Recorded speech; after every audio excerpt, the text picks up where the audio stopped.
ওয়াজিবাতুল খলিফা, আমিরের দায়িত্বসমূহ।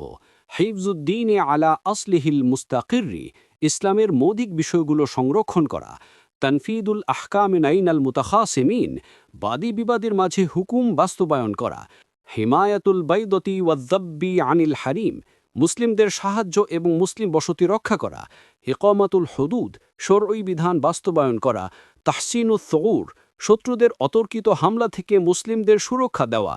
জিহাদুমান নাদাল ইসলামা বাদাদ দাওয়াতি, তাদের সাথে যুদ্ধ করা যারা ইসলাম গ্রহণ করেনি দাওয়াত দেওয়া সত্ত্বেও।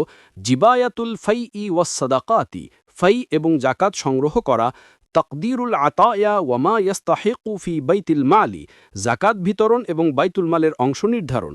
ইস্তিকফাউল উমানাই ওয়া তাকলিদুন নুসাহাই, মাপা এবং অধিকারীর কাছে পৌঁছে দেওয়া। আইয়ুবাশিলা বিনাফসিহি মুফারফাতাল উমুরি, সমস্ত বিষয় নিজে দেখাশোনা করা।